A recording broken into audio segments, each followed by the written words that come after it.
Movie की शुरुआत में हमें दो मछुआरों को दिखाया जाता है जो समुद्र में एक छोटे बोट पर दो आदमी एक नक्शे पर समुद्री राक्षस की जगह देख रहे हैं और यही वो जगह है जो नक्शे पर बना हुआ है और इन्हें लगता है ये सब समुद्री राक्षस की सिर्फ एक कहानी है। लेकिन एक समुद्री राक्षस उनके बोट पर रखे सामान को चुपके से चुराने लगता है और दूसरा आदमी उस राक्षस को देखता है तो डर जाता है। वो राक्षस भी डर कर भागने लगता है लेकिन वो मछुआरों के जाल में फंस जाता है और किसी भी तरह वो जाल से निकल जाता है। फिर हमें दिखाया जाता है लुका, जहाँ वो अपने घर से थोड़ी दूर इन मछलियों को चराने के लिए आता है और वहीं कुछ चमक रहा था। लुका उसे उठाकर देखता है तो वो इंसानों की घड़ी रहती है और उसके पीछे से एक बोट आ रही होती है। लुका जल्दी से अपने मछलियों को लेकर पत्थर के नीचे छिप जाता है। अब हमें यहाँ पता चलता है कि लुका इंसानों से डरता है जैसे इंसान इनसे डरते हैं।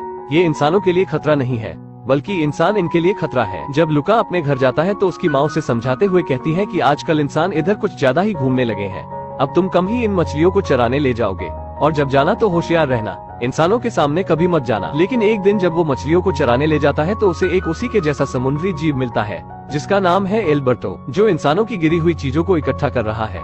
एल्बर्टो इंसानों का सामान लेकर पानी के बाहर चला जाता है लेकिन पानी के बाहर वो इंसानों के जैसा दिखाई देने लगा है। लुका ये सब देखकर हैरान हो ही रहा होता है कि एल्बर्टो लुका को बाहर खींच लेता है।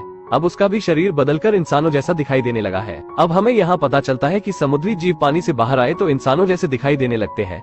लुका को अपने घर वालों की बात याद आती है और वो वापस पानी में चला जाता है लेकिन उसे रात भर नींद नहीं आती, यही सोचकर कि पानी से बाहर जाने पर इंसानों जैसे दिखाई देते हैं।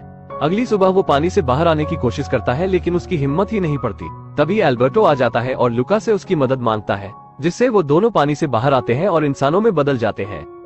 फिर लुका और एल्बर्टो अच्छे दोस्त बन जाते हैं और एल्बर्टो लुका को चलना सिखाता है। एल्बर्टो लुका को अपने घर ले जाता है जो थोड़ी ऊंचाई पर था। लुका ऊपर जाकर देखता है कि एल्बर्टो के घर में इंसानों की चीजें रहती हैं। फिर उसके घर में एक स्कूटर का पोस्टर देखता है। एल्बर्टो उसे बताता है कि अगर स्कूटर हमने बना लिए तो दुनिया के कोने कोने में हम घूम सकते हैं। लुका कहता है फिर हमें ये स्कूटर जल्दी ही बनाना चाहिए जिसका नाम है वेस्पा। वो देसी जुगाड़ करके वेस्पा तो बना लेते हैं लेकिन वो चलने से पहले ही उसका पार्ट और पुर्जा निकल जाता है। लेकिन वो वेस्पा चलाने की ठान चुके हैं। लुका घर देर से आने लगा है। लुका की माँ को पता चल जाता है कि लुका पानी से बाहर जाता है। लुका की माँ कहती है कल तुम अपने अंकल के साथ गहरे समुद्र में चले जाओगे।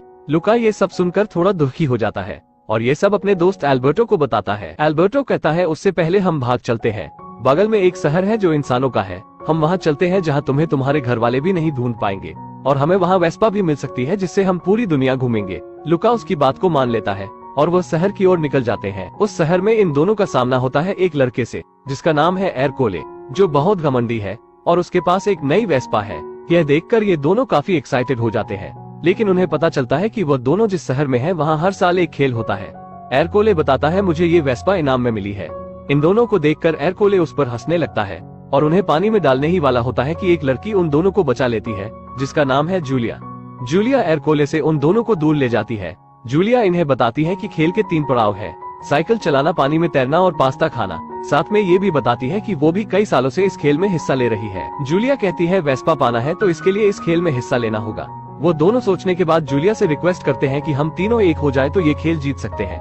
काफी सोचने के बाद जूलिया भी हाँ कह देती है क्योंकि वो भी ये खेल जीतना चाहती है।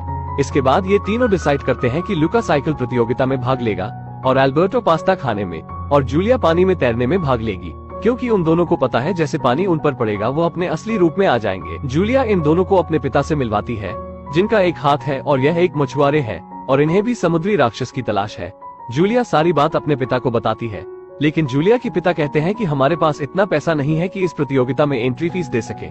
उसके पिता एल्बर्टो और लुका को अपने साथ ले जाते हैं मछलियों को पकड़ने। लुका और एल्बर्टो अपने नॉलेज से बहुत सारी मछलियों को पकड़ लेते हैं जिससे उनकी एंट्री फीस का पैसा हो जाता है। लेकिन लुका के घर वाले उसे ढूंढने के लिए उस शहर में आ जाते हैं।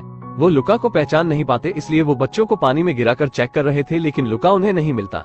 जूलिया एल्बर्टो को पास्ता खाने के लिए तैयार कर रही है और लुका को साइकिल चलाने के लिए। फिर वो दोनों जूलिया को तैरने के लिए तैयार करते हैं कि तभी वहाँ बोट से एकुले पहुँच जाता है और यहाँ इनका राज खुलते खुलते बच जाता है। जब यह लोग घर जाते हैं तो लुका को अपनी माँ की आवाज सुनाई देती है। फिर उसे पता चलता है कि उसके घर वाले इस शहर में आ चुके हैं उसे ढूंढने के लिए। जूलिया और लुका की अच्छी दोस्ती हो जाती है। जूलिया उसे अपने स्कूल लाइफ के बारे में और किताबों के बारे में बताती है। लुका को यह सब बहुत अच्छा लगता है लेकिन एल्बर्टो को थोड़ा जलन होता है। वो लुका से कहता है हम जिस काम के लिए आए हैं हमें वही करना चाहिए। एल्बर्टो की फिर से पास्ता खाने की तैयारी होती है जिसने जूलिया के पिता भी काफी मदद करते हैं और जब लुका साइकिल चलाते हुए बाहर जाता है तो उसकी माँ उसे पहचान लेती है, उसके पीछे भागने लगती है लेकिन लुका साइकिल तेज चलाकर वहाँ से बच निकलता है। लुका जूलिया से पूछता है कि मैं भी स्कूल जा सकता हूँ। इतना सुनते ही एल्बर्टो बहुत गुस्सा होता है। फिर वहीं से उन दोनों की लड़ाई होने लगती है। एल्बर्टो लुका से कहता है हम सिर्फ वेस्पा को लेने आए हैं, शायद तुम भूल गए कि हम इस शहर में क्या करने आए हैं। और फिर जूलिया उन दोनों को रोकने आती है और उन्हें मिलवाती है, लेकिन एल्बर्टो अब भी गुस्से में रहता है और पानी में चला जाता है। जब जूलिया उसे उठाती है तो उसका असली चेहरा सामने आता है और गुस्से में कहता है क्या तुम्हारा स्कूल ऐसे राक्षसों को एडमिशन देगा। जूलिया काफी डर जाती है और लुका ऐसे रिएक्ट कर रहा था जैसे वो किसी राक्षस को पहली बार देख रहा हो। लुका कहता है एल्बर्टो के बारे में उसे कुछ नहीं पता था और अभी पता चला कि वो एक समुद्री राक्षस है। इतने में एरकुले कुछ लोगों के साथ आ जाता है और एल्बर्टो पर हमला करने लगता है, लेकिन एल्बर्टो राक्षस है ये उन्हें नहीं पता। एल्बर्टो लुका से नाराज होकर वहाँ से चला जाता है और जब जूलिया और लुका घर पहुँचते हैं तो लुका बहुत अजीब बातें करने लगता है। लुका को कुछ समझ नहीं आता, जिससे जूलिया उसके ऊपर पानी फेंक देती है और जहाँ पानी पड़ता है वहाँ का रंग बदल जाता है, जिससे जूलिया को भी पता चल गया है कि लुका भी समुद्री राक्षस है। जूलिया कहती है जिस शहर में तुम आए हो वहाँ समुद्री राक्षस को पकड़ने का बड़ा इनाम रखा गया है। जूलिया लुका को भी जाने को कहती है क्योंकि उसका बाप भी लुका को नहीं छोड़ेगा। लुका उदास होकर वहाँ से चला जाता है अपने दोस्त के घर। लुका वहाँ पहुँचकर दीवार पर कुछ लाइन देखता है। एल्बर्टो उसे बताता है ये लाइन मैं तब से बना रहा हूँ जब से मेरे पिता मुझे छोड़कर गए, शायद मैं बहुत बुरा हूँ। लुका उसे दिलासा देते हुए कहता है हमारा सपना था वेस्पा से घूमना, चलो वो खेल जीतकर वेस्पा लाते हैं। लेकिन एल्बर्टो उसे मना कर देता है और लुका को वापस लौटने को कहता है। लुका अब अकेले ही वो खेल जीतने के लिए चला जाता है। अगले दिन चैंपियनशिप स्टार्ट हो जाता है। खेल का पहला पड़ाव पानी में तैरना है। लुका एक मेटल सूट पहन कर आता है जिससे उसके शरीर पर पानी न पड़े। यहाँ जूलिया लुका को ये सब करने से मना करती है क्योंकि वही समुद्री राक्षस पकड़ने वाले लोग हैं। लुका उसकी बात नहीं मानता और खेल का पहला पड़ाव हो चुका है। खेल का दूसरा पड़ाव पास्ता खाना है। जूलिया सबसे पहले पास्ता खाकर खेल के तीसरे पड़ाव में पहुंच जाती है जिसमें साइकिल चलाना है और उसके पीछे एरकुले जाता है। जब लुका पास्ता फिनिश करके जाता है तो उसके माता पिता उसे देखते हैं। लुका को रोकने की कोशिश करते हैं लेकिन लुका को ये खेल का आखिरी पड़ाव जीतना है। वो उन्हें अनदेखा करके निकल जाता है। वो इतनी तेज साइकिल चलाता है कि जूलिया और एरकुले को भी पीछे छोड़ देता है। थोड़ी ही दूर जाने के बाद बारिश शुरू हो जाती है जिससे लुका का सच सबके सामने आ जाता। उसी से बचने के लिए एक घर के बारजे के नीचे रुक जाता है। लुका सामने देखता है तो एल्बर्टो एक छाता लेकर उसकी तरफ बढ़ता है, लेकिन एरकुले स्पीड में आकर एल्बर्टो को धक्का दे देता है। बारिश का पानी जब उसके ऊपर पड़ता है तो वो अपने असली रूप में आ जाता है और एरकुले उस पर एक जाल फेंक कर उसे फंसा देता है, इससे पहले कि उसके साथ कुछ किया जाता। लुका साइकिल से स्पीड में आता है और एल्बर्टो को अपने साथ लेकर भाग जाता है। और अब सभी देख चुके हैं कि ये दोनों समुद्री राक्षस हैं और एरकुले उनका पीछा करता है एक भाले के साथ ताकि उन्हें मार सके।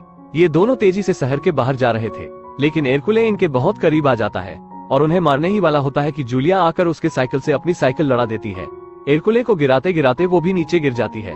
अपनी दोस्त का ये हाल देखकर वो दोनों जूलिया को उठाते हैं, लेकिन एरकुले और शहर के काफी लोग इकट्ठा हो जाते हैं ताकि इन दोनों राक्षस को पकड़ सके।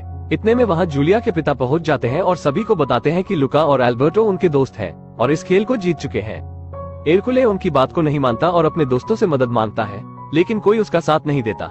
जूलिया अपने पिता की ऐसी इंसानियत देख बहुत खुश हो जाती है और हम यहाँ देखते हैं कि इस शहर के बाकी लोग भी अपने असली रूप में आते हैं, जो और से समुद्री राक्षस उस शहर में थे। तभी से उस शहर में इन लोगों को हमेशा के लिए रहने और राक्षस ना बुलाने का ऐलान किया जाता है। उसके बाद ये लोग एक वेस्पा लाते हैं जो पुरानी थी, माफ करना मैंने इनाम में कहा था। उसके बाद जूलिया के पिता उसे स्टेशन पर छोड़ने आते हैं। जूलिया शहर से बाहर स्कूल जा रही थी, लेकिन लुका खुश नहीं था। जूलिया जैसे ही ट्रेन पर जाती है, एल्बर्टो लुका को एक टिकट देता है ताकि वो भी स्कूल जाकर अपने सपने को पूरा कर सके और बताता है कि मैंने वेस्पा बेच दी ताकि तुम भी जाकर पढ़ सको। लुका के घर वाले भी उसे छोड़ने आ जाते हैं। लुका एल्बर्टो से कहता है तुम भी हमारे साथ चलो। एल्बर्टो कहता है मैं यही जूलिया के पिता के साथ रहकर इनकी मदद करूंगा। लुका खुश भी होता है और रोता भी है कि उसका भी एक सपना पूरा हुआ। वैसे आपका कोई सपना हो तो कमेंट में जरूर बताना और इस वीडियो को एक लाइक भी कर देना।